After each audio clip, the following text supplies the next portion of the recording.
Abramovich has now left Chelsea. How do we look at his time at Chelsea? Was it good for the league? Was it bad for the league? And do you guys frown upon or do you applaud the fact that the Chelsea fans were applauding and shouting his name at the last time Tottenham were out? Also, Micah Richards has been looked upon differently, shall we say. We've seen Roy Keane lose it, we've seen Carragher lose it, we've even seen Gary Neville lose it live on Sky, but when Micah Richards kind of lost it on Sunday, you've got people on TalkSport questioning it felt a little bit uncomfortable. My question is, why? Also, if we have time, we shall be putting together the bargain Premier League 11. Obviously, Jamie Vardy has to be in the conversation, given what he's done in the Premier League and given what he cost Leicester. So we shall be going live 9:30 on Facebook, Twitch and YouTube. Join us then and join the conversation.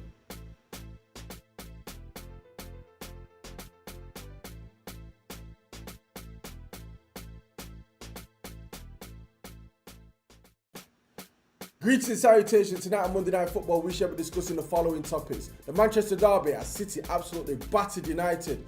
Where do Manchester United simply go from here? That's the question we're going to ask. Also, Roman Abramovich has now left Chelsea. How do we look at his time at Chelsea? Was it good for the league? Was it bad for the league? And do you guys frown upon or do you applaud the fact that the Chelsea fans were applauding and shouting his name at the last time Tottenham were out? Also, Micah Richards has been looked upon differently, shall we say. We've seen Roy Keane lose it, we've seen Carragher lose it, we've even seen Gary Neville lose it live on Sky, but when Micah Richards kind of lost it on Sunday, you've got people on TalkSport questioning it felt a little bit uncomfortable. My question is, why? Also, if we have time, we shall be putting together the bargain Premier League 11. Obviously, Jamie Vardy has to be in the conversation, given what he's done in the Premier League and given what he cost Leicester. So we shall be going live 9:30 on Facebook, Twitch and YouTube. Join us then and join the conversation.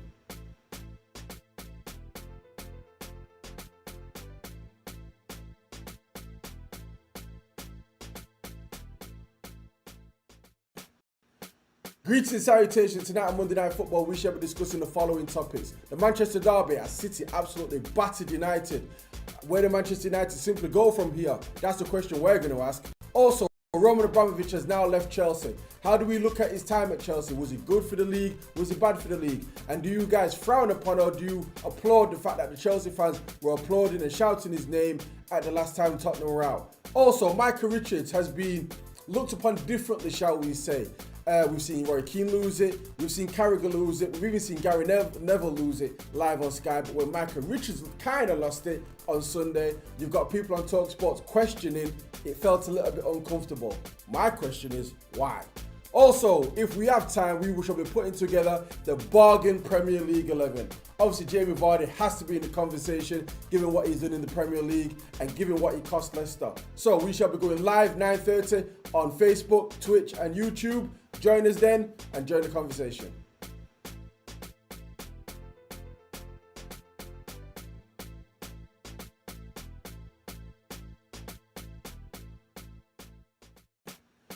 Greetings and salutations. Tonight on Monday Night Football, we shall be discussing the following topics. The Manchester Derby as City absolutely battered United. Where do Manchester United simply go from here? That's the question we're going to ask. Also, Roman Abramovich has now left Chelsea. How do we look at his time at Chelsea? Was it good for the league? Was it bad for the league? And do you guys frown upon or do you applaud the fact that the Chelsea fans were applauding and shouting his name at the last time Tottenham were out? Also, Micah Richards has been looked upon differently, shall we say.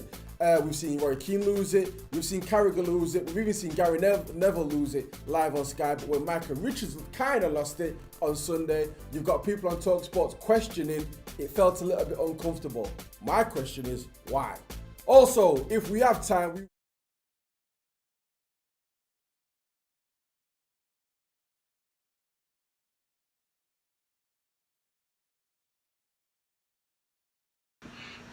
Okay guys, oh that's a bit loud. Let me just turn down my microphone a bit because we don't want to distort it out. So okay guys, greetings and salutations and welcome to Sheffield's Monday Night Football Banter Chat with your host DJ Infa. Tonight alongside me I have Mr. Nathan Forbes, our resident Liverpool Scouser, and I have Lane Wisdom, our resident Gunner. So the universe is finally balanced with Manchester United, Arsenal and Liverpool in the building.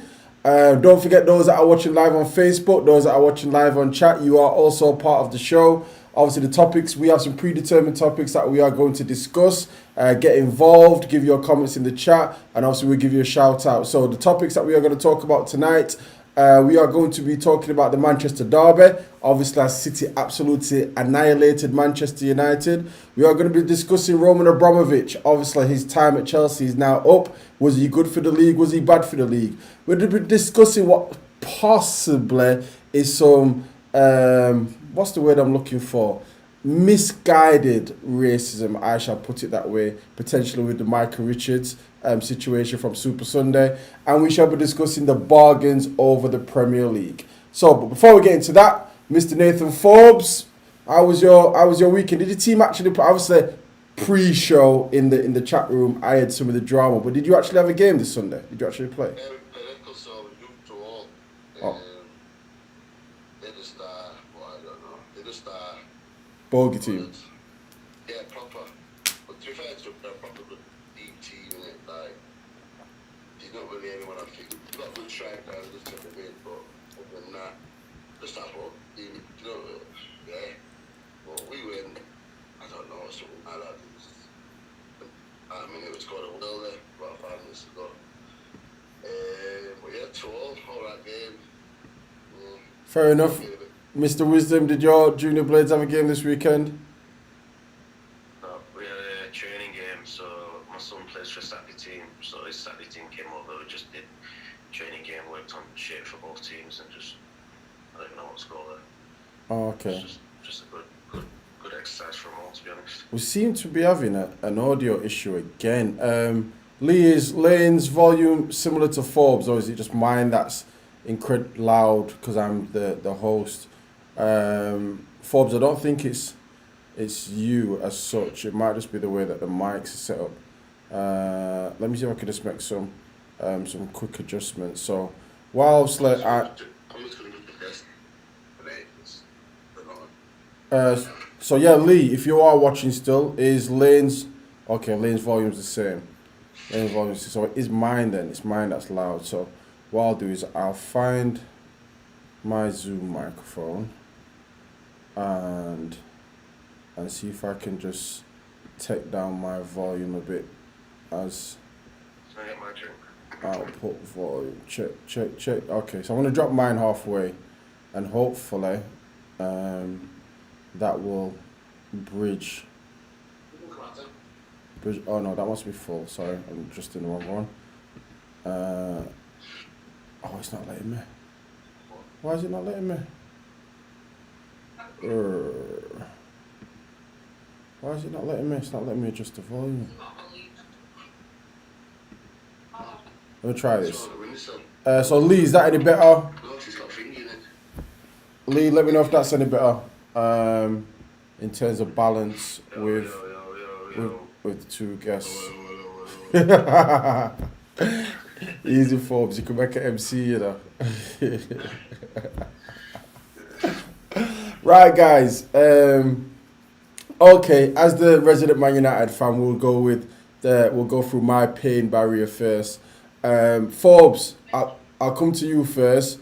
Was it a case of, in terms of the Manchester derby yesterday, with the result, was it a case of City just being too good, being in top form, and Manchester United having an off day?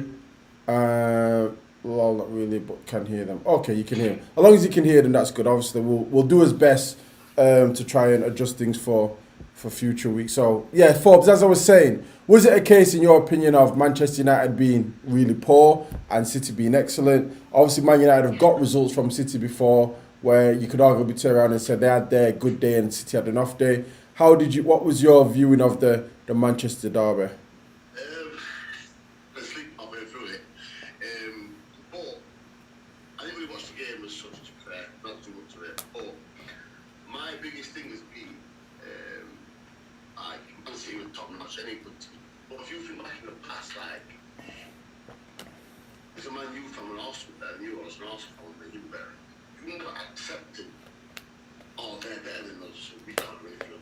Yeah. You know what I mean? And I think now it's just too like, oh, they're better than us. So, do you know what I mean? It's like, Liverpool have been like, even like, they're not being Arsenal, we've been it as well. I mean, Arsenal I was wondering it, like, oh, what is up? You lost, man.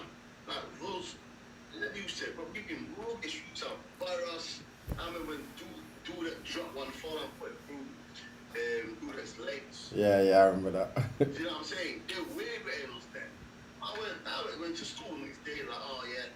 Like, yeah, yo, we're on a project, you know, better than us. So for me, I was thinking that they've just gone soft. They've just gone soft, I think. You can do it's like running about things. You can run about more and this and that, but it's just running about now is solving. I think the manager's got a massive part to play. Now it's in the second half. I watched the second half. Them guys did us repeating my radio to victims, isn't it? Just like victims. Forbes, what's your thoughts in terms of obviously everybody was on the same page and said Solskjaer had his time and Solskjaer had to go. That was a given. But given the debate, if you like, between Redknapp and Gary Neville on Sky yesterday, where Gary Neville was basically saying that this guy is just a stopgap. Redknapp saying, Redknapp and Key were both saying, if you wanted Pochettino, just pay what it is, come what may, so to speak. And Gary Neville's argument was that PSG are a club that you can bully. They're not like when Man United wanted to get Berbatov off Spurs or Carrick off Spurs. They're a bigger club, so you could bully the way into that situation. And with Pochettino, they're not a club that can be bullied, PSG. So Gary Neville's saying that this guy is basically just filling in the gaps, taking his time, and then relaying for whoever has the hot seat. Redknapp and Keane saying that shouldn't happen at a club like Man United. Never.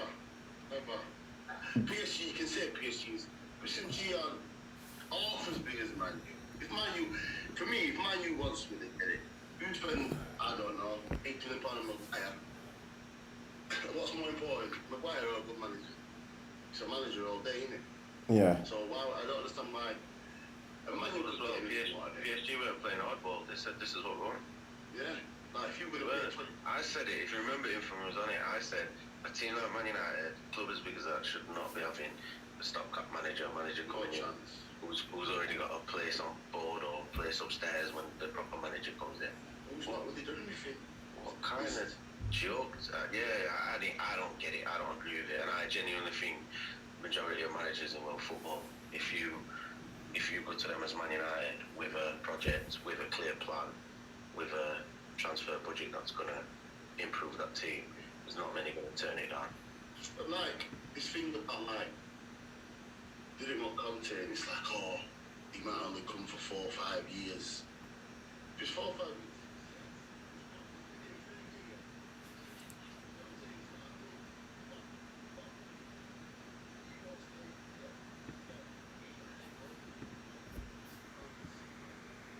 They're not sticking about. They do what they're doing. The legacy, you don't know, you're talking 6-7 year period dominating, and then they go and do whatever else they've got to do. You're not going to get this manager who comes in, this Arteta at Arsenal.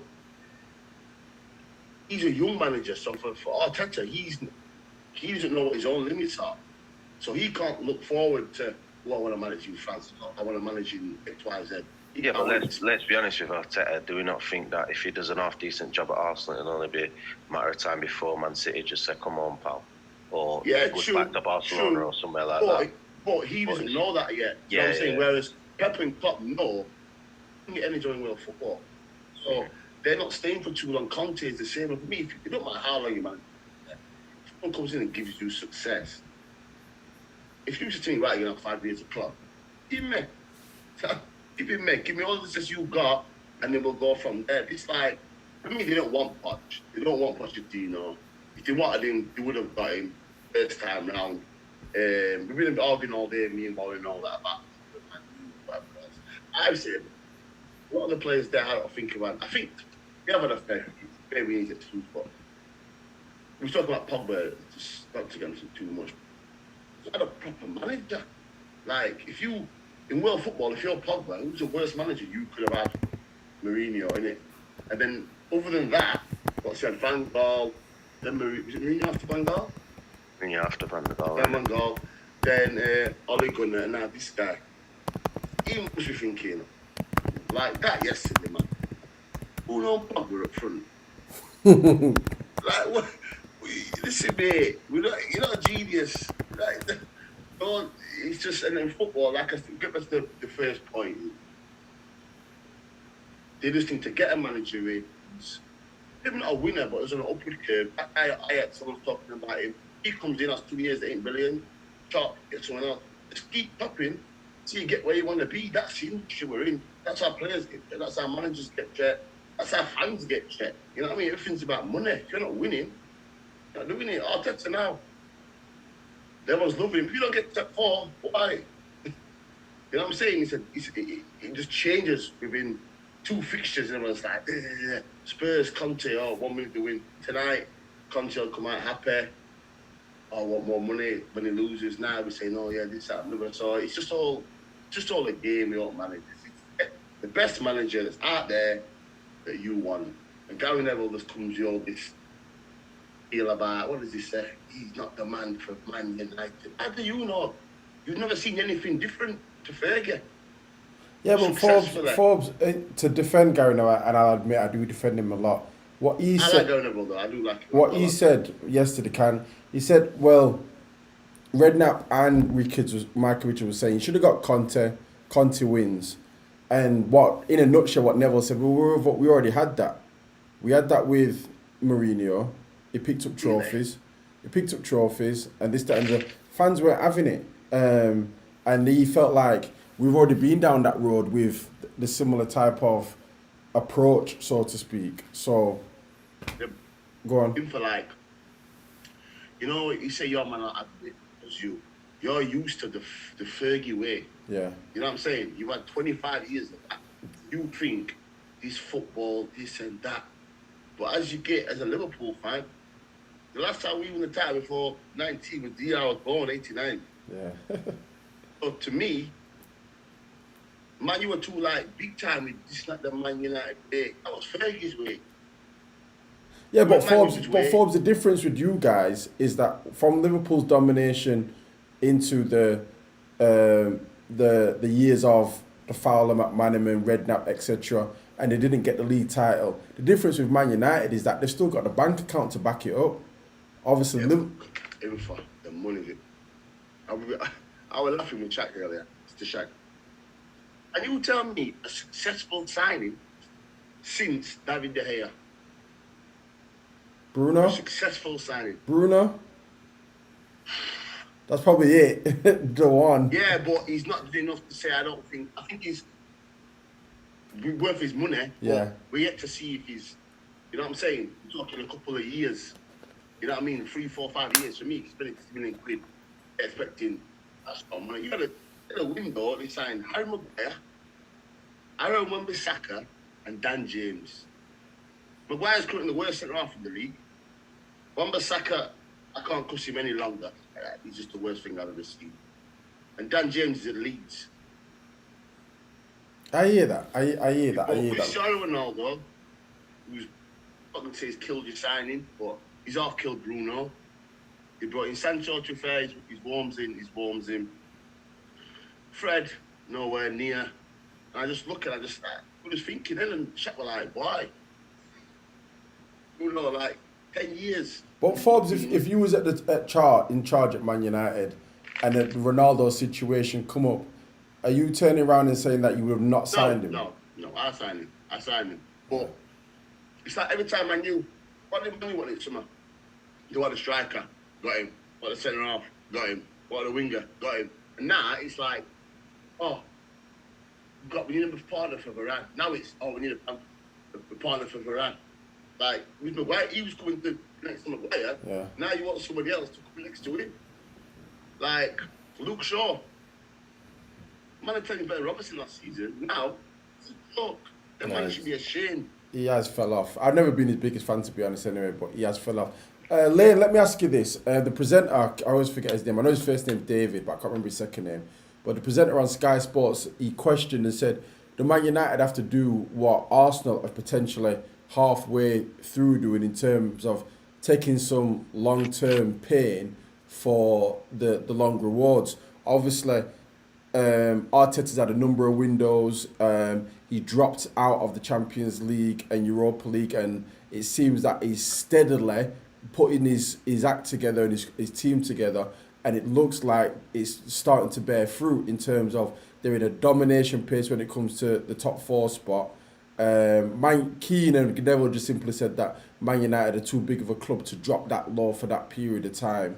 But do you think, Lane, that they do need to take a step back and just said, you know what, let's, instead of just trying to catch Liverpool and Man City immediately, let's make it a longer project, if you like. Kind of like what Arsenal's seem to be halfway through. No, for the simple reason, I don't think Arsenal can afford to just go out and... I know they spent 150 million last summer. Yeah. But for them, if Arsenal were to have spent enough for us to really consider... Before the season started, we would never thought Arsenal would have been in this position. No, yeah. But if they would have spent... For us to think, actually, Arsenal look like they're going to be in top four before a ball would kick, Arsenal would have had to spend probably 3-4 times what they spent. Agreed. And I think, yeah. And I think for what Neville and Keane are getting at is they need to go out and just buy ready-made and go. But they've got to get a manager first. What's the point throwing all this money at a guy that's only going to be there 6 months or another year? When you know he's only going to be... It's not, is he going to last it? You've already told him he's only going to be there that long. Yeah. It makes no sense. I don't get the role he's going to go into. I don't understand that. I don't understand how he can be a manager. Possibly, it looks like, piss all them players off. And then go and be manager's boss.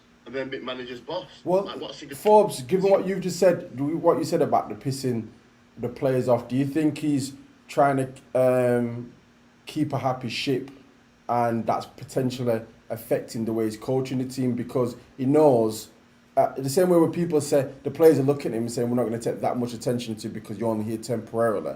Do you think he's trying to not ruin it as much as possible for the man coming in as he's doing the job as well? Or do you think it's just a case of he's out of his depth? I think he's out of his depth. Because if you look at, I'm not saying he's a Klopp or Pep, but if you look at Klopp when he first came to Liverpool, we probably 70% similar to what we are now.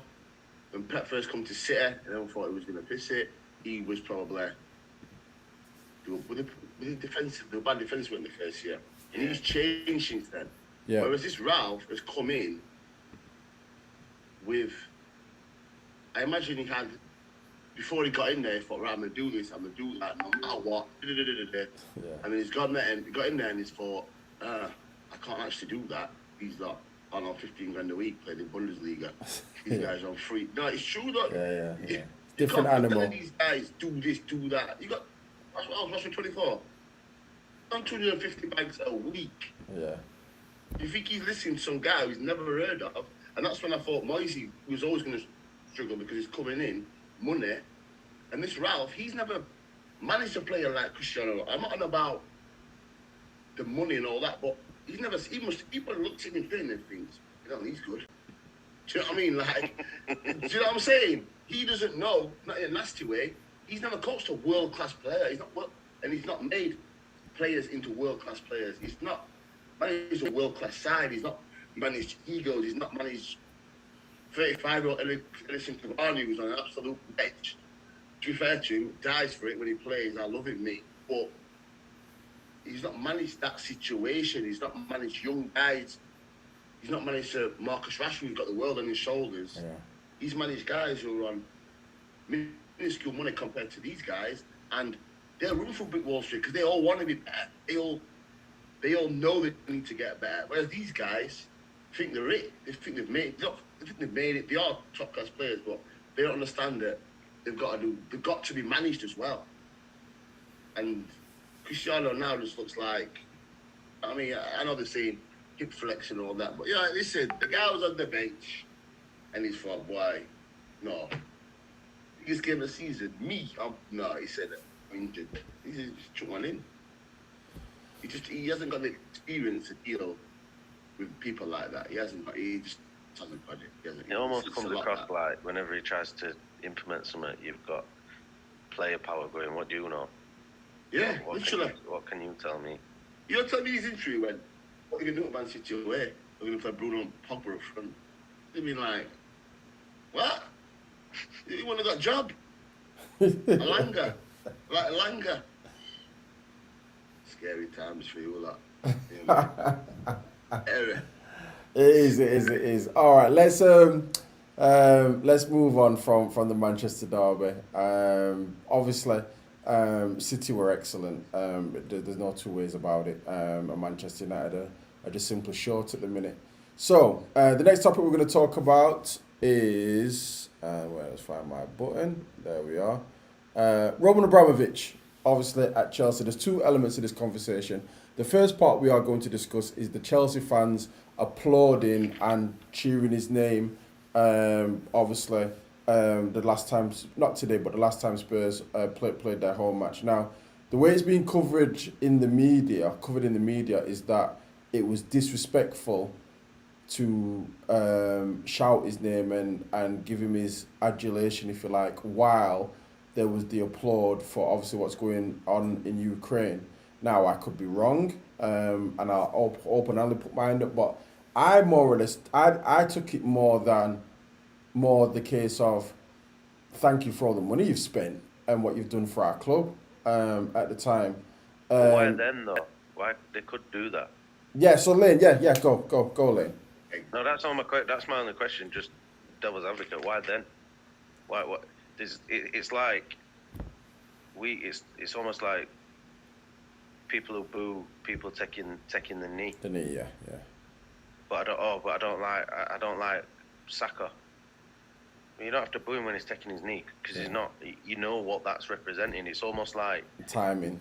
It's the disrespect, and as well, Chelsea fans have got form for stuff like that. That's true. So it just doesn't look good.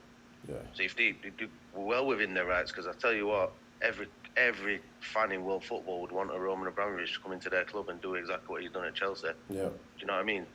No one's dissing that. But come on, think about it like that. That's what I would say. Forbes, do you think there's anything along the lines of the league sanctioning or giving them a warning or anything? It's hard, isn't it? Because it's like, who do you punish in that situation? Yeah. If you're, me and Lena stood there and we ain't said nothing. What? Do you know what I'm saying? When it's silent, it sounds like it's all the stuff. I didn't see it, I've heard it. I didn't see how many was actually singing. But for me, it just sums up the society as a whole. It just sums up like everyone sort of. I don't want to get too much into about the thing, but it's just like if everyone's for their own club, aren't they? Do you know what I'm saying? Yeah. Like everyone's for their own club. Tribalistic. Yeah, everything's about their own club, and the whole Ukraine thing. Like I've been saying, people are saying, oh, this and that, I can't believe what's happening. And it is horrific what's happening. But it's been happening in Palestine for 60 years. It's been happening at Gaza Strip for 80 years. Yeah. 10 million people got murdered in Congo in 10 years. 2 years, sorry. 10 million people. Where was the Stop the War when... that's what I'm saying. So for me, it's just like... The Muslims in China. All right, because they're not like us, but more like our Asian. The society is more like our society. Everyone's a bit like, why? This is a bit too close. You know what I'm saying? And I just think that situation in our country and the world that's moving is just Chelsea. In that, it's just like, well, that's us. You know what I'm saying? That's what we care about at this moment in time. So that's all that matters, really. Just like when someone, like with a fan, I think what happened the other day, someone chucked a coin at someone, was it Luca Digny or something? Yeah. That happened, and like you say, how do you punish us? Unless you know who's done it and that's it, ban. You can't then say, right, ban for all away games, because then it's like, boy, then all that happens then, it just spirals out of control, and you can have there'll never be an away.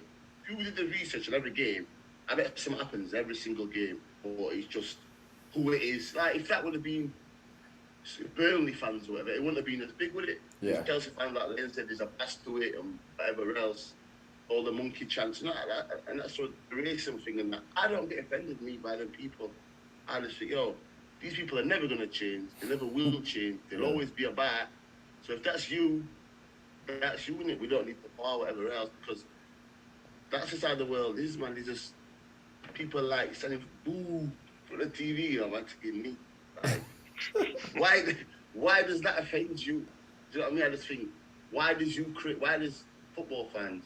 Why do you need to show, like Lynn says, why do you need to show Abramovich love for his brethren who's killing them people? Done enough people, yeah. So when the Chelsea fans do come across and they say, obviously it's about the time it's about his time that he spent.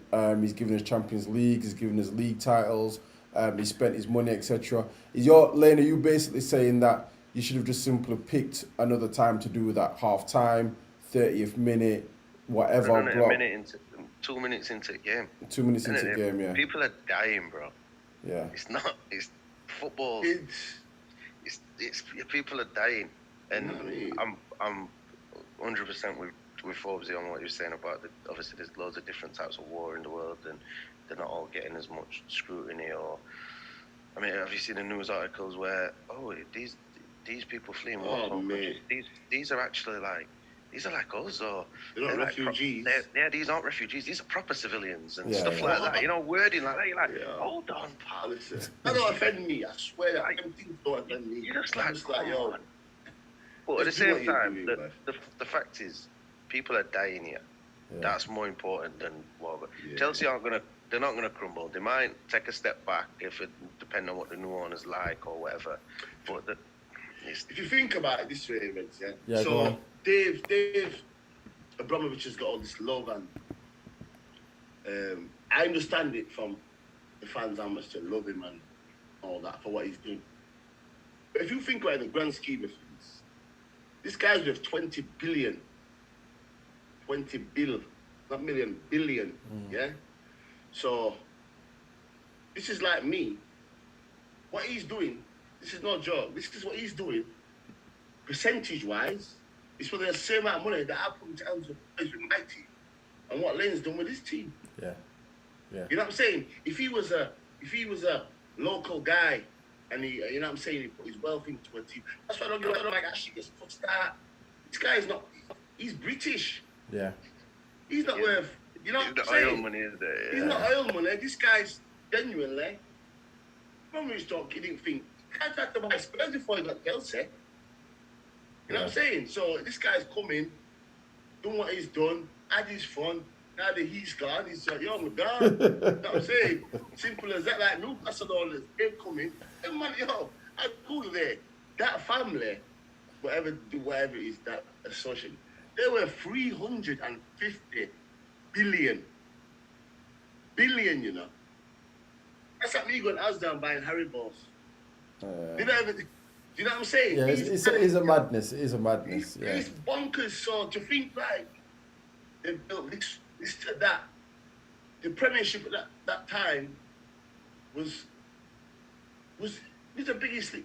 You know actually, Foz, let me stop you because that's the next question that I was going to ask regarding Abramovich. So basically, Simon Jordan on TalkSport today is saying basically that he was bad for the league. Obviously, he's not impressed about his personal background and where he's got money from, etc., and the boxes he's had to tick for him to allow to have that money. Hence why he's never been given a visa for the UK, etc., which is all good and fine.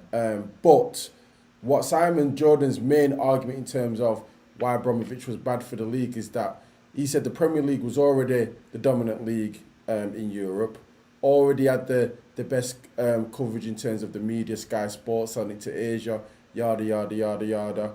He said when Abramovich came in, he just simply inflated the prices because of the madness that he went on. It's the spending spree. Obviously, as a Chelsea fan, you're going to disagree and say, again, you're going to say, yeah, what he did do is he broke the monopoly of Arsenal and Manchester United at the time, whereas nobody else could do that. If you take off your own personal hats of Liverpool and Arsenal, in a vacuum when you look at the situation? Do you agree with Simon Jordan that he just inflated the league in a madness, or and that the league was already strong and the best league in Europe and we didn't need him? Or do you go with the lines along the lines of if he didn't come in, then City wouldn't have come in the way they've come in. The American owners wouldn't have come in for Liverpool. He started the domino effect, if you like, of Just the did it first, though. yeah. So well, that's the Blackburn argument. did it. Go on. Blackburn did it. Yeah, but then we But I were think- local. Yeah, true. What Jim's argument is that he was the first foreign owner that came in, arguably to wash his money or whatever. But because he came in and did it, then Liverpool got some foreign owners. Man United got the Glazers. Gronke came in at Arsenal. Yada yada yada. He started it. So, So who? From top to bottom, City's obviously foreign. Liverpool's foreign. Chelsea's foreign. Arsenal's foreign. Man U. Man U. Spurs are British. Spurs are British, yeah. Spurs are British. Leicester, foreign. Villa. West Ham, British. Villa, foreign. Foreign. Wolves So foreign. why? So yeah, so the argument in his favour is that he started it. Yeah, but I think if you think about this, yeah. So Go if on. you go from publicity and Sky Sports and all that, if you go Yeah. from the 90s, even if you go from 90 to 2000, I was born in 89. From what I've seen, the growth in that seems to be, I don't know, probably a double in what it was. Yeah, I'd agree with that. Yeah, If you go from 2000 to 2010, you're probably talking, I don't know, 10 times higher from what it was in 2000 to 2010, the coverage. Because when I was like 11, 12, I used to go to my dad's house every Sunday to watch Ronaldinho. yeah. Now, I've got a boxing in me. I can watch any game. I can watch Harrogate every week, Gillingham. If you You know want, what I'm saying? So I think it's the all trajectory there. of the league on that way was always going that way. Maybe, there might not have been guys on 350s, 400s, but I think the percentage difference between the top teams and the middle teams would have always been the same. Whether it's 200 grand to 100 grand, or if it's 100 grand to 50 grand. I think the percentage of the rate of player, I think they just get paid more. I think the percentages are the same. Yeah. So I don't think that. I think the Prem was going that way anyway. Because if you think about it, I think back to my younger prime Prem. We were crap, but it was the Man U Arsenal thing. You can't really argue with that. That was prime Prem, really. Yeah, Do you know what I mean? Yeah. Yeah, because Man U dominated before, then Arsenal come, and then Chelsea got in the mix. So is he the reason? I wouldn't say he did break up the two. I wouldn't say he's the reason for the trajectory of the league. Because I just think in anything, like I was saying the week about, everything is better, doesn't it? Yeah. Everything is big, everything is better, and football's football. Lane, Everything they do you agree complain or about. disagree? No, I just think someone was gonna do it. It don't matter. It don't matter that it was him. I think why Simon Jordan probably so salty is because he probably did it 5 or 7 years before the massive influx. So like you say, he's probably the first domino. So he's come in and he's this bright new shiny thing that's broke up the monopoly of the two teams that are dominating. So everyone's gone, oh yeah, I love this. And obviously other owners have then started dipping the toe in the water, and then boom, before we know it, we've got loads. Yeah. But that's not Abramovich's fault. He wanted a toy, he's got on board, he's done his thing. You're gonna do, you can't cuss the first man you saw with a big boombox in Baccary's Vauxhall Astra. Yeah. You can't cuss him, can you? Nah, yeah. Because his music was loud, because then everyone did it. Yeah. You think if an African investment came, you think they'd get in? If they come with the money? You think if a group of Nigerians or Ghanaians or whatever came to Man U, Arsenal, Liverpool, do you think they'd get in? I just thought about it. I just thought then, there's no black. No, and it's kind of what Simon Jordan was saying in terms of the vetting process, in terms of we shouldn't just allow anyone and anybody just to come and buy these clubs. Do you think that'd be do you think these idiots who in front of the TV, do you think they'd kick off if that happened? I just thought of it now. Like, do you think that would be a problem? What are you saying? Just Why haven't they? because they come from Africa? Just these idiots, racist idiots at football and all that. You know what I'm saying? Do you think they'd... So I was Not thinking, if it's their club. If it's their club, not bothered at it. No, yeah. do you think? Well, there was that Nigerian guy that was apparently trying to buy Arsenal, weren't there? Oh, really? I didn't know that. I was thinking because I watched a lot of American football, and they literally black owners is like, it's not a thing. Literally, it's not. A Yeah, thing. that's true. I Yeah. was thinking over here like, I didn't lead and all that. You know what I mean? I can't think of one. Do you know what I mean? I was thinking like, is there any? Because then when they look for Arsenal, Africa, man, that's what Arsenal. The church was. Or some other guys I know, this for football, Arsenal.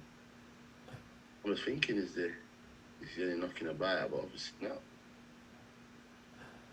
But I think that makes a difference, though. And It can do, definitely. Him being white Russian back then, I think made allowed him in a lot easier. I don't think if the Saudis would have come first back then, I think they would have been like, oh. Do you know what I'm saying? Yeah. Who are you? But I think the people making the money decisions were going to be more accepting of the Saudis, because the Saudis were supplying the mates with their wealth as well. Do you know what I mean? So I think that's where they would be more accepted. But from fan level, I think you're right. Yeah. Right, guys. Okay, let's jump on to the next topic, as we've still got two more to get through. Before I ask, did any of you two see Super Sunday and the post-match conversation in the studio between Neville, Richards, Keane, Redknapp, etc.? I've not seen it. Okay, I folks.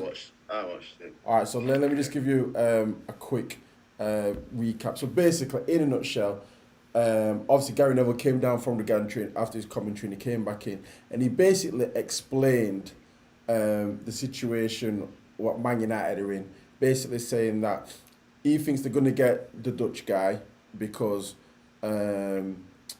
Pochettino's not a banker.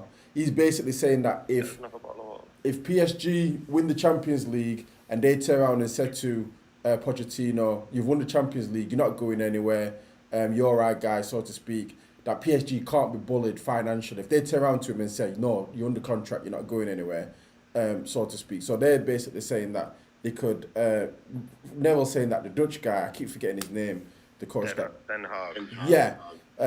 They said that's a safer bet in terms of, because of Manchester United's financial power. Now, before that, when David was asking Roy Keane about the game, Michael Richards was basically just holding his breath because he was just dying to burst out laughing, because obviously they'd just been spanked. And then when it came to Michael Richards just blew up, as he does, just started laughing down the place and blah, blah, blah, blah, blah, blah, blah. Then now, when Neville was articulating himself over the manager situation, Richards just went into beast mode, if you like, just cussing, saying, but why though? Are you saying this is what Man United are about now? You're not good enough. You're just going to, accept interim boss. Man United, interim manager. And Neville turned around and said to him, look, stop ranting. And this is why this is the situation it is. And obviously, and explain himself Richard again. was like putting in it. Yeah. He was putting in. Richards was just basically kicking off in the studio. Now, we've seen kick-offs before. We've seen with Carragher and Keane a couple of times over the Ronaldo signing, over Liverpool not winning the league and blah, blah, blah, blah, blah. Yeah. And my thing for this is that when those situations have happened, they've gone on Instagram and people have found them entertaining and has been part of the reel, if you like. However... Oh, now you're going to tell me Michael Richards is the angry black guy. Yeah. So on Talk Sport today, when they was talking about the situation. Now, the only defense I can say is that the difference with the Carragher and Keane and the Michael Richards situation is that Carragher and Keane were both going at it. So, rah, rah, rah, rah, rah. They was both in beast mode. Whereas Gary Neville was like, calm down, Micah. This is why you're not listening, blah, blah, blah. And Richards was still in beast mode. Now, Jim White and them on TalkSport basically said, I felt uncomfortable the way Michael Richards was behaving in the studio. The way he was da-da-da-da. And I thought to myself, but why? Do you know what I mean? So, Forbes, obviously you saw it live. I don't know if you heard the TalkSport conversation, but given what I've just said to you, do you think, and I'm not dissing Jim White here because some people do it and don't realise they're doing it. Do you think Jim White, as subconsciously, it's because it's the black guy? Do you know what I think? As simple as I can put it. Go on. These men never sit in barbershop. That's it. Because when black men argue, it's different. Yeah. When me and Bill was at it over a week, it's different there. But when Roy Keane and Terry was arguing, them man was like, they was half arguing, but at the same time, they was half letting each other speak. The tone was down a little bit, yeah. The tone was down. But Micah Richards, I think that's just him, innit? He's a funny guy. The way he is, he's loud. He is what he is. But I just think them guys are not used to seeing a debate in that manner. I don't think Micah Richards was angry. But if I look at it, when I watched, I didn't think he's angry. I just felt that he seen he had them man in it. Yeah. So I think he just thought, yo, let me just get in while I can. That's what he was putting his foot on the neck for me. I don't think that. Do you know what? I just never seen man go off like that. To me, I just thought, yo, he's got him here. Do you know what I'm saying? I think. But Forbes, do you not think we've seen? I'm not going to say do worse, but one of the examples when Man United got knocked out in Champions League by Real Madrid, and Nani got sent off for a red card, and Keane went in on Southgate when Southgate was part of the panel when Champions League used to be on ITV, and I think go on. You said, do you think? I think go on. If you go on, take when the footballers count for like what they've been in their careers. Yeah. I think on a commentary level and a pundit level, I think also you have to gain credit stripes there as well. Yeah. Do you know what I'm saying? So I think to Roy Keane, I've seen a lot. I watch all their stuff and whatever. Yeah. To me, genuinely liked Richards. You know what I'm saying? He finds him funny, this thing to get up and whatever else. But I just think that Gary Neville just sort of, or like, maybe Gary Neville felt like he was trying to force it a bit, whereas the Carragher and Keane thing was a bit more natural. Whereas, because like if you go on football, Carragher can't chat to Roy Keane. Yeah. And if you go back to when Carragher was first doing punditry, he would never have chatted to Roy Keane like that. Never. It's because he's in now. Yeah. Doing well, he would never chat like that. But now he feels like, yeah man, I can finally get at you. Yeah, I'm on your. Yeah. Them man won't say nothing to Roy Keane on the football pitch. Just moving to as pitches now. He's like the new kid on the block in that punditry. Yeah. So I just think he was just being a bit vicious, and I think Neville and Keane probably heard it all before because Man, you're being so bad over the last few years, and they were just a bit like, all right, do you know what I mean? Like I think obviously the way Neville told this and that was.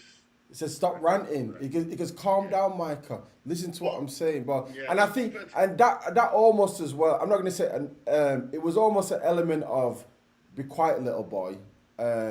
Listen when Daddy's talking." What? The grown-ups are talking. Yeah. And he's basically saying, he basically was saying to Micah, if you can have an opinion, have an opinion, but don't just shout down the place. Because he basically said, he did say to me, just stop ranting, and just say what you've got to say. And obviously, it kind of looks bad that Micah didn't just turn around and say, okay then, Gary Neville. He just still went in. And the studio, all of them, was like, obviously, Keane and Carragher's, not Carragher, Redknapp, they weren't, scared or anything. But they just sat back and let Micah do his thing. And I'm even questioning myself in terms of, does it look bad because he was the one black guy on a 5-man panel and he was the one black guy kicking off, and because nobody else was kicking off with him, it almost looked worse on top of that. Do you know what I mean? Because Me watching it, go on. I didn't think he did kick off. You don't think? But I think that's the whole point, though, isn't it? Is what you first thing you said is, but you grew up in barbershop, so that's not really a big thing. Because he didn't say anything. He didn't say anything like, so I'm saying to Lane. So what? Are you telling me I'm wrong, or do you know what I'm saying? Forbes, he spoke with that exact tone what you just did. He basically said, yeah, I know what you're toning me and Bill, like I'm saying to Bill, Trezeguet. I'm not like trying to like intimidate him. I'm just like, are you for real? Yeah, well, that was his thing. He was like saying, interim manager, really? You can't is that what Man United are about now? Is that where you are? What he said was right. Say again? What he was saying was right. Like, yeah, I'm not disputing that. Away the season. I'm not disputing. Yeah, but the same argument is that Redknapp almost said the same type of things what Richard said, but he did it with the more plausible tone. So, because Redknapp even turned around and said, but because, yeah, that was it. Richards went, why didn't you get Conte? Conte wins. And then before Neville could even reply, Redknapp just went, yeah, he's right.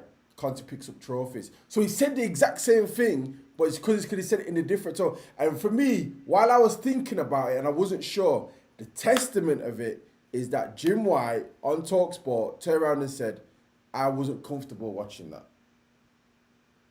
So that made me think to myself, would the hierarchy at Sky Sports potentially have had a word with him afterwards and said, do you know what, Micah? I think you think... You think? If you think about this way, go on. Jim White is very different from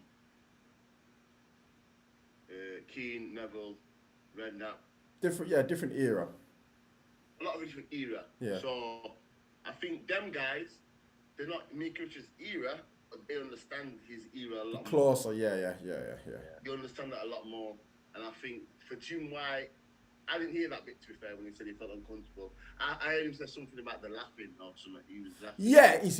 He made the laughing part, he almost said like the laughing part was unprofessional because but then later in the conversation, he said he was uncomfortable the way Richards went after Neville, basically. That's a problem, isn't it? You know what I mean? If that bothers him, I think the point you're getting at is he bothered because because he's black? Yeah. But, in a nutshell, yeah. Yeah, because he's black. And to me, if you look at a room and whether they're black or white, say a bully or whatever, they're speaking to people in a certain way, and the people in the room or whoever around reacting in a certain way, you can become a bully without knowing you're bullying somebody or being intimidated somebody. Yeah. When I looked at that room, he didn't intimidate anyone to me. You know what I'm saying? Yeah. So to me, he didn't. Maybe some people, it would have been worse if Neville would have been like, all right. Do you know what I'm saying? But he didn't. Yeah. Redknapp half backed him up. Roy Keane was a bit like, whatever. Yeah. He knows what he's right, whatever. Yeah. So I think the room. When I read the room, them man weren't bothered how he was behaving. Whereas if they had got on the back foot and he would have like carried on, it would have been a different story. But you might just for the shit in it. I bet somebody. I need to watch this. All right, Lane. Obviously, you've not watched it. Obviously, watch it after we come off the live. But just given off what you said, do you think there's the highly probable chance that Jim White had some, what's the word, undercover, not intentional? It's subconscious, isn't it? Yeah, subconscious. Yeah. Yeah, 100%. 100%. That is 100% a possibility.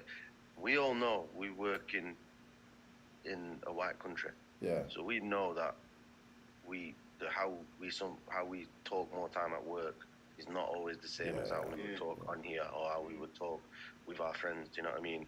Yeah. We all know what it's like to walk into an office or a work building and see another black you and give the obligatory nod because you know at lunchtime me and you can sit down and chat about mutton and rice. It happens all the time. I've been sat there. There's a young mixed race shooting our building.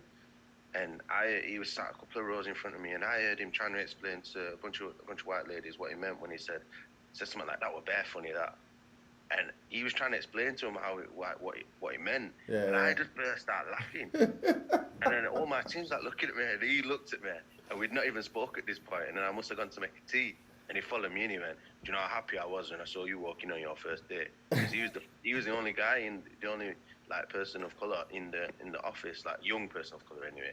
So we all know what that feels like. So I get that it's not beyond the realms of possibility that I can understand how that could happen. Yeah, so it's funny innit, at work. And when my tunes are playing, so turn off. Yeah, because it's funny innit, man. Like whenever things come up, when things come about, like LGBT and all this, I just walk away because when I speak about that, I don't say nothing bad, but the way it is now, you don't know if you're saying something bad. You get me? So someone, innit? Yeah, so I just go me because you can say something like, you can say anything and somebody will have something to say about something, and like, they all shocked when I said that about the racism thing. Business, don't chat to me, I don't care if you're racist, you do what you're doing, because then people don't change. They are what they are, they've been raised that way, the kids will be the same. That's a society. And what you might, I don't know, I would have thought Sam Jordan would have been the one, not to be racist, but who's subconscious. Before I listened, I thought it'd be a lot more, what's the word? Argumentative? I don't know what the word is. Controversial. Yeah, but he's good. Yeah. He's very good, Sam. He comes with a lot of angles. I think, yeah, man. You know what I'm saying? Yeah. He comes with a lot of angles, and when it comes with, I'm like, yeah, I can power with that. He doesn't always look at the black and white. He comes in like an angle, and I think, yo, where you got that from? You know what I'm saying? And because you know his background, you know he's also got a little bit of knowledge as well. So when he does ask what we would call the devil's advocate questions, you sort of know. Yeah, you're actually going. It's not like just me or you saying it where we don't really know what's going on. He's asking it, and you're going, actually, he's got a point there. Yeah. Because Jim White, his job, we cussed him today saying, why don't you give an opinion? Because his job, Reds, is literally to ask that. He's to just like stand there in the special little season and he don't really. His job is that he hasn't really got he never really opinionates anything, does it? No. Simon's there, the other guy over it is on the other guys there, and he just sort of like he asks them. He plays devil's advocate, but like in like a shit stirring way. Yeah. No, that's like, and that's the thing that annoys me. If you watch American sports, I swear to you now, you will never watch two horses agree on one thing. Never, not about one thing. And I just think, I'm gonna put this on. You can't be together every day. You do like 3-hour chores every single day of the week. You can't sit there 15 hours a week and not agree on one thing together. It's impossible. So I think his job is just to ask them questions and like just a shit stir, isn't it? Yeah. It's literally just this and that, the Nika Richards and what about this and what about that. Because remember, them guys will sit down for 2 hours in the morning and think of every angle and have it all written out, and you don't just sit here like we do now. Accessible, you think, well, think something to stick, you know what I'm saying? Yeah, obviously they do a lot more research and a lot less freestyle. Yeah. I saw the Laura Woods one with Jamie O'Hara. That was funny. Because she's basically saying, if Arsenal get top 4, it's massive overachievement. Load of crap. And you were like, it's bollocks. It's Arsenal, they should be top 4. And she was like, yeah, you're right, they should be, but they've not been, and they're shit, like, so... Do you think it's overachievement then? Her point was bang on. What I agreed with was, I wouldn't have put that Arsenal team in the top 4 at the start of the season. No. So if they finish above my expectations, in my opinion, it's then an overachievement. Yeah. And when she said that, I went, yeah, I actually do agree. So if Man U comes 6th this season and get top 4 next season, they're overachieving? No, but I think it depends at the start of the season where I think they're going to finish. If for me with Arsenal as well, you can argue and say Man United are underperforming, Tottenham are underperforming, which have let Arsenal in. But I think it's been a kind of balance of the both. Arsenal are performing well, and those other teams have dropped their level a bit, and it's kind of like bridged the gap. I don't think Arsenal are playing super out of their skin, and Tottenham and Man United are massively below their levels. I think there's kind of a mixture in the middle. Yeah, there's not much in it, and I Yeah. think as well, one of the things what I think a lot of people are getting carried away with Arsenal is these games in hand. Yeah. Have you seen who the games in hand are? Oh no. That's Oh, still one's not Liverpool. I good, know though. one's Liverpool. Liverpool, Chelsea, and Tottenham. Oh, So I don't think they'll do it. Listen, that's what I mean. For me, if they don't do it, I won't be like, I'm not expecting them to do it. my cousin Go on. sends me Invincible Cup every time I also score a goal. I swear that I didn't even know it existed. This little goal. The cup, gold I'm one, saying, yeah. Guess how old he is? He's 21. I'm saying, you've never even seen your team good. I said, I've just seen my team good now. Arsenal.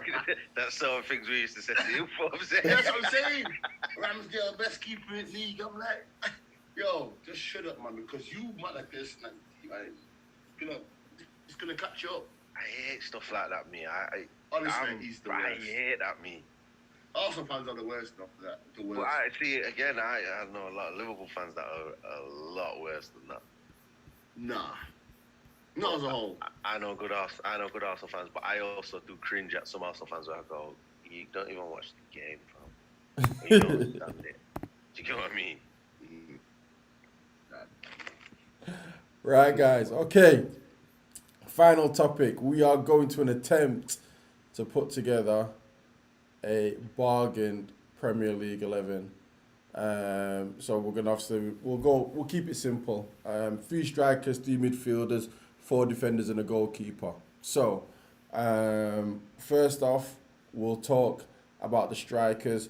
We don't necessarily have to be wide players or number 9. Just basically the top 3 bargains in terms of Premier League players that we think are being the best value for money, cost-wise and stuff. So I think there's a couple of easy ones off the bat, but Lane, I'll go to you first. Who's your suggestion that can get in our front 3 of bargain Premier League strikers?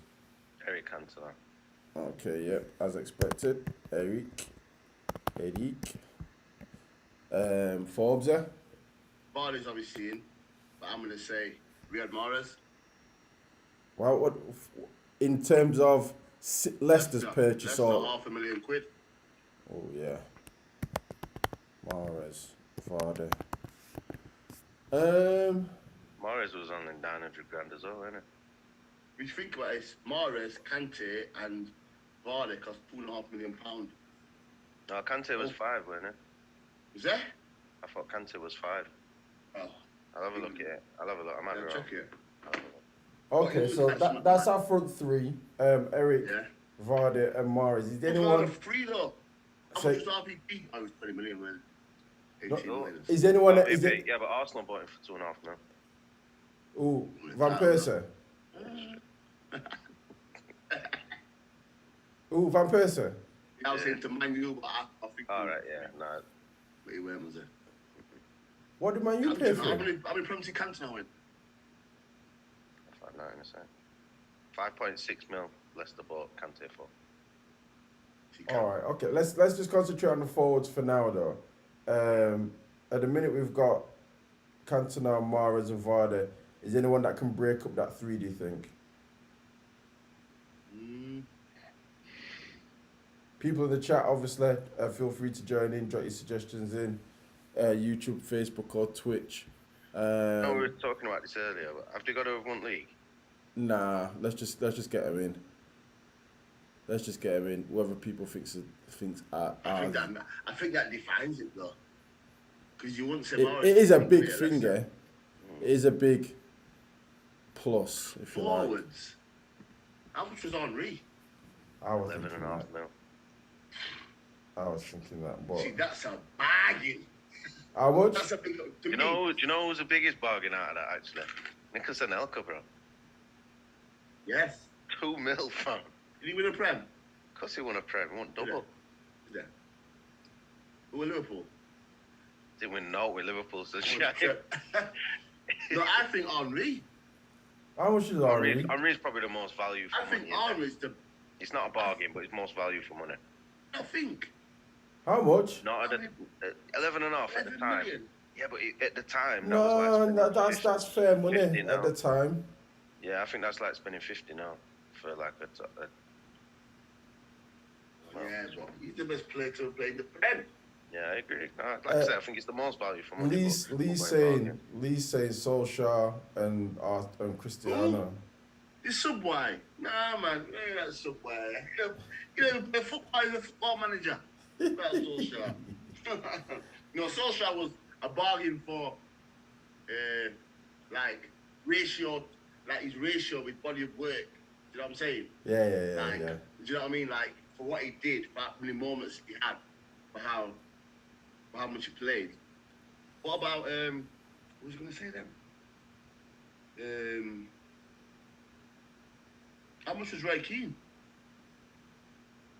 No, he was decent money from Forest. Well, didn't it went at a record breaker that? Yeah. Or did Forest break the record to buy him? One of the two. He weren't a bargain anyway. I think it might have been 4 or 5 mil. It was fair money. It was a record breaker at the time or something. It was fair money. All right, let's jump into midfield then. So obviously we'll be talking about Kante.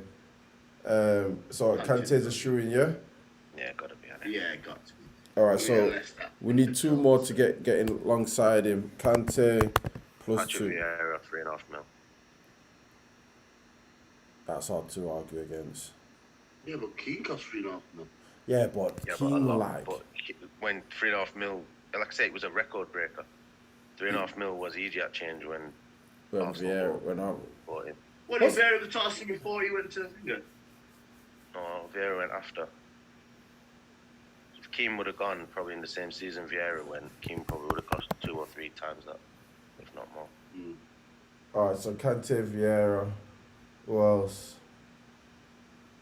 Kante, Vieira. Yeah.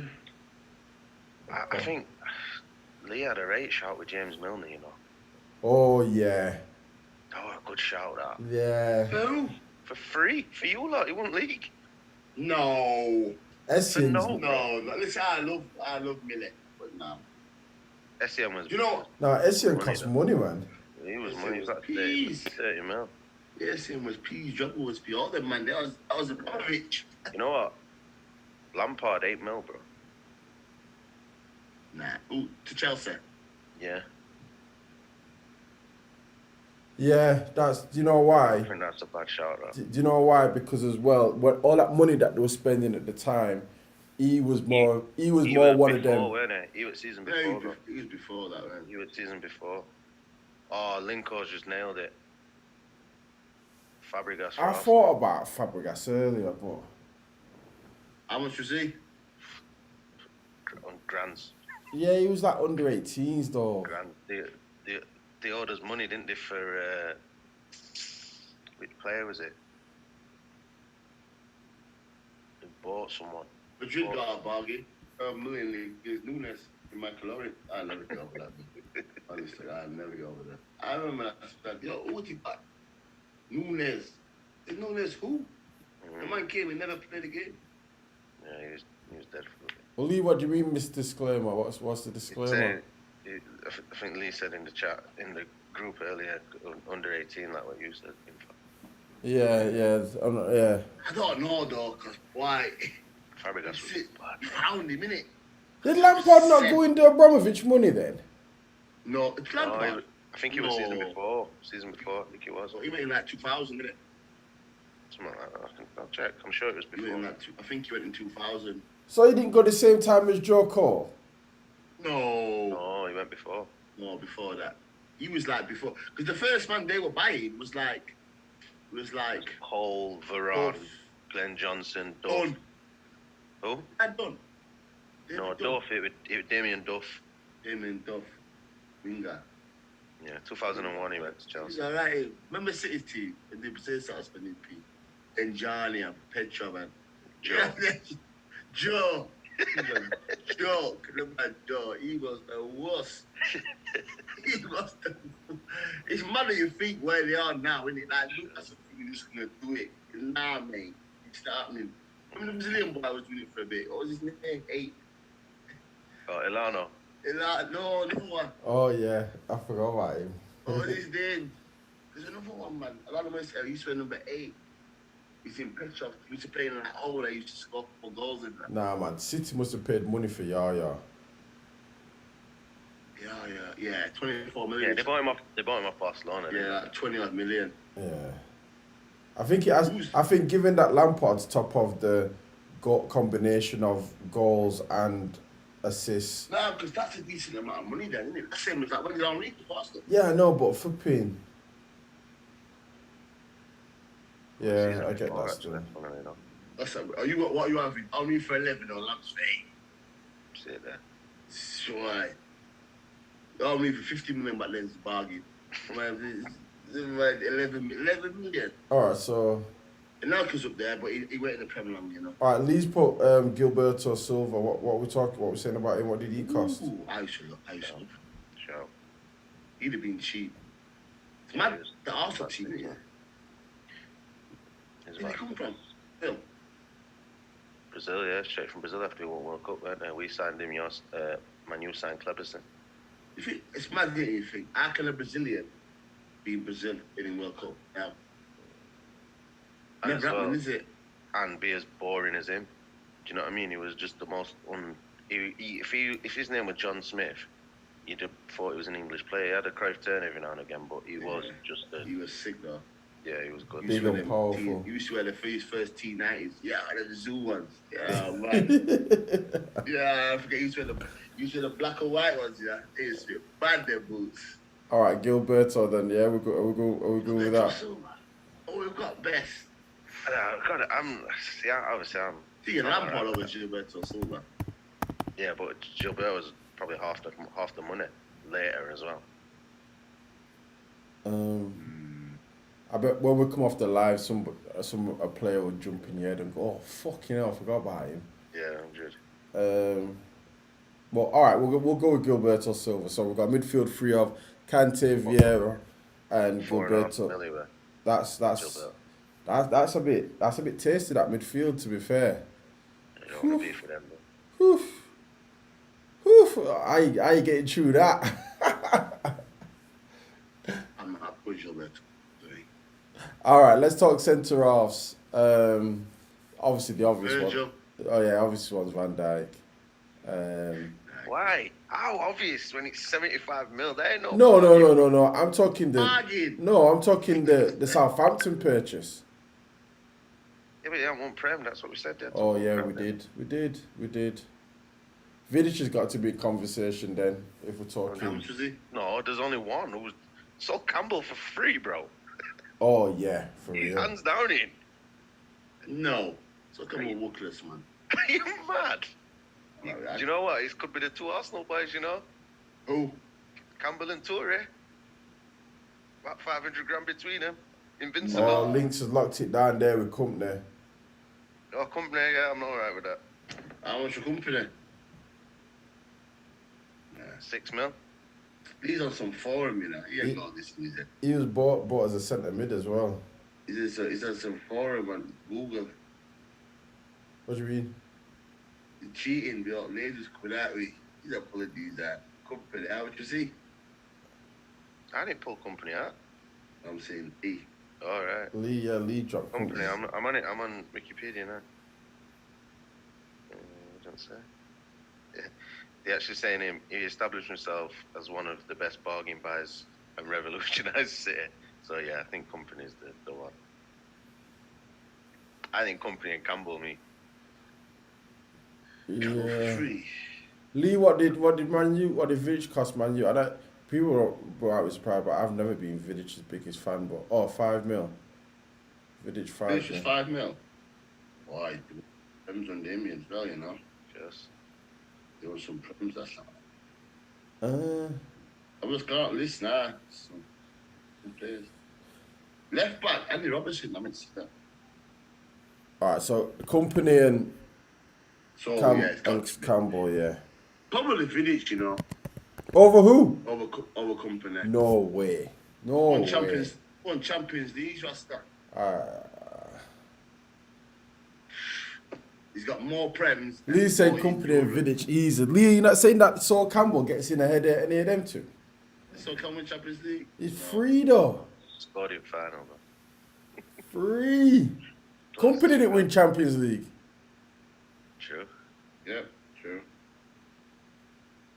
I'm sticking with Campbell, me, for free as well. Yeah, Campbell and company, I'm pulling rank. I'm good with that. Right.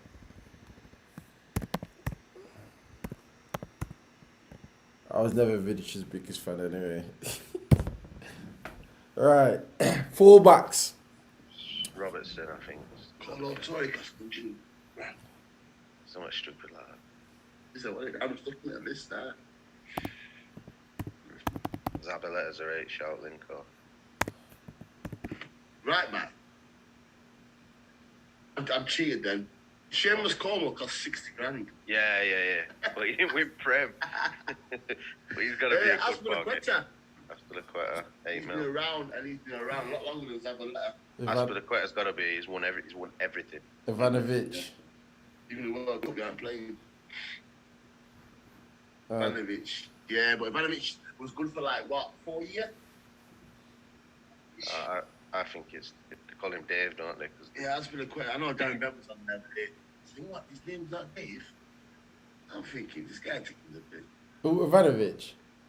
No, on about they call Aspilicueta Dave, don't they? Oh, I call yeah.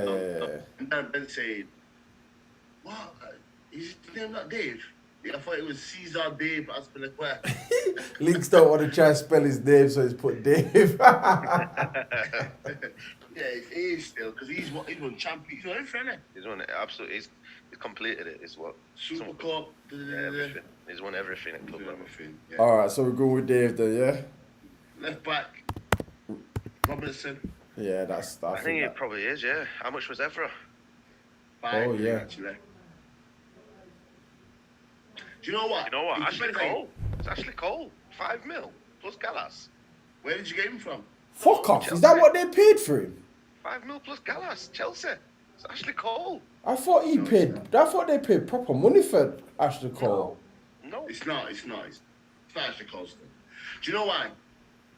If you look at it this way, the way I look at it in a lot of things. If Ashley Cole didn't go to Chelsea, how good would Chelsea have been?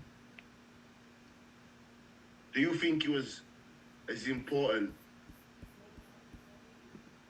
to them as what Robertson has been to Liverpool or what Evra has been to the Man United? That's a good question. I think he was probably more important to the Arsenal team than he was for the Chelsea team. Yeah. Because when I think of Ashley Cole, I think of Arsenal, not Chelsea. Yeah, that's the only way you're gonna talk me out of this. I think. You know what I mean? I actually agree with you on that. I genuinely never think of him in the Chelsea shirt. I think of him in the old 2K, and I think about Ronaldo to step over and drop on it. Yeah. You didn't do it again after that, though. You didn't do it again after that. Yeah. Nobody else but Paul. Do you remember Andy? You talked to Bill, innit? Yeah, probably. All right, cool. I got Evra. You're going Evra. Because I just think, for that Man U side, he was a lot more important to that Man U side than what Cole's the Chelsea side. He was a leader. He's won so much more than Andy Robertson. So, and he was cheaper back then. Blah, blah, blah. I'm alright with that. Okay, cool. Keeper's easy, isn't it? What's that? Schmeicher's £500,000. Man U, which one? Man U's or Leicester's? You got my deal. Oh, they both want league. Oh, Casper. You don't see, man. Yo, It will cost money. Casper's decent, you know. No, that's the right word. You're alright. If we want league, True. it's what league. I can't remember it where. Was it Higginbotham? There's somebody at Talk Sport that said, obviously Peter's a lot bigger for his era, and a lot bigger club, etc. But he said if you were to take both of them and drop them in a team right now, he says because the game's evolved more, etc. Blah blah blah, saying that he thinks Casper's better than Peter, like pound for pound. Nice. You're not having that, no? I've argued this with your Allisons and your Edisons. Casper Schmeichel. Yeah, but given that His obviously, shot stopping was nowhere near as good as his dad's. Yeah. You did not trust it. Yeah, you knew. like Peter was one-on-ones. yeah, you knew Peter was going to make a stupid mistake at some point. Yeah. But you trusted it. When people were going clean through on goal, you weren't looking away thinking, oh, that's a goal. You were thinking, how's he going to save this? Yeah. The size in it is Imagine it, bigger. you know when I watch it though, listen, but when I watch goalkeepers, even from 20 years ago, they just don't look as good. Like, I don't know. Decent free kicks that's going in the middle of the net and that, I'm just like, why? Well, back then. Ball's going like that. I'm just like, yeah, I'm just a bit like, I don't know. The net seems, like when I see Andy Cole's goals and that, it's not like, not tucking bottom in and, you know what I mean? Like when I see strikers now, they're tucking them, bins, tuck-ins, like, I don't know.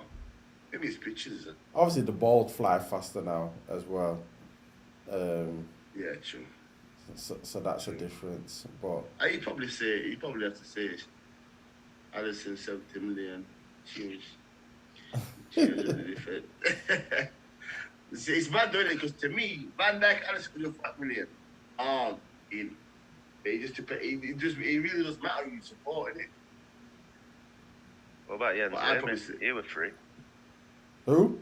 After that team with Drogba, Who was free? Jens Lehmann. Oh, he's a million, I think. I'm not surprised. Million.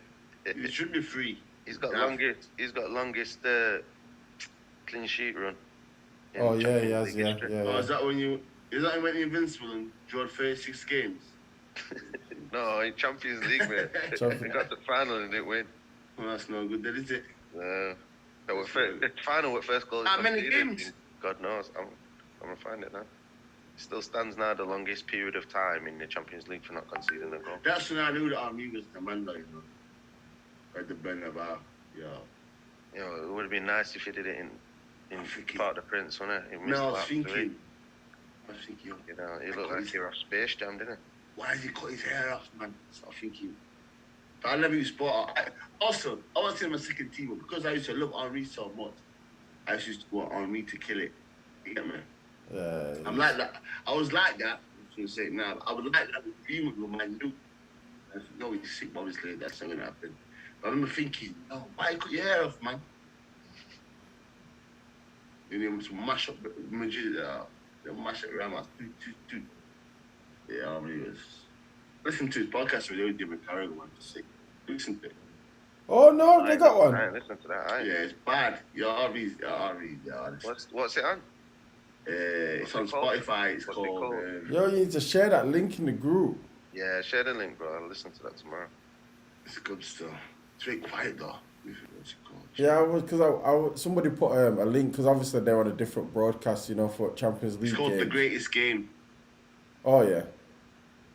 And it's number one. Guess who Gerard said the hardest midfielder in Belgium? Go on.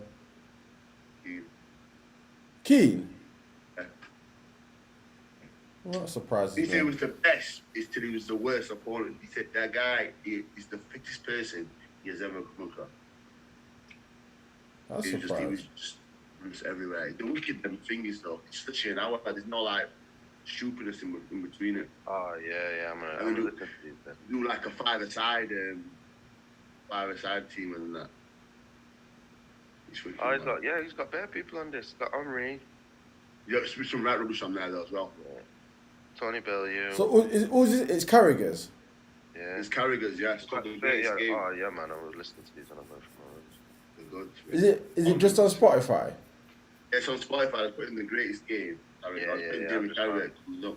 Oh yeah, he's man. number one.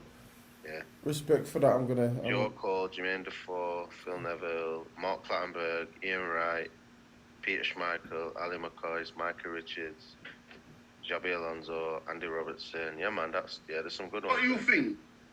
Micah Richards goes on like, I don't know, like he's one of them, man. Yeah, I know what you You're mean. a flop, blood. I know what you I don't want to hear too much from you. I tell you what, I was surprised because I was at Diamonds watching the game on Sunday, and it feels like he's been retired a while, and he has been, and he's only 33. Yeah, he's younger than me. He's only 33. The money reds, man. These guys are cashed off. No, obviously he had injuries, didn't he? As thingy, but freaking, I didn't think he was that young. Yeah, I played against him. Have you? For Sheffield Wednesday, mate. Jesus, great laugh. You know. Honestly, ball coming to my feet. I tried to hold it. Literally just went. Honestly, oh man, he was sick.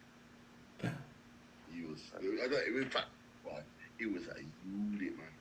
Yeah, he's a big guy, innit? He's a big guy. Yeah. Oh my gosh. Wow. He's mad though, because them Prem guys are all like him, man. All massive, you know. When I see Ricardo Fulham, man, massive. Yeah. I see Kelvin Jones on David Marley concept. Like, absolute ank. Like, Henri was the same. Henri, he was sick as well, man. It's mad that he was talking about called Fontaine in France, where all the French players come through and that. In like, way they coach compared to Korea, they just open your mind up to so much. Yeah. You know, you do sessions like, because obviously it was not like to sprint. You use your left foot. You know what I mean? All that sort of stuff. And you just like, you come to England and you should be just concentrate on your outstanding attribute. What you're good at. That's just try to make that better. I know it's out on South Sheffield. Louis Paul Walker was there. He must have been 37, 38. I did like a blessing game, and it must have been, I don't know, 10, 15 by 15 max. Small, very small. Every time I got the ball, I was just crowded. Every time this guy got the ball, there was nobody near him. Not a soul near him. And I just thought, you're at Chester, then once every 2 weeks, you're about 40, and you are unbelievable.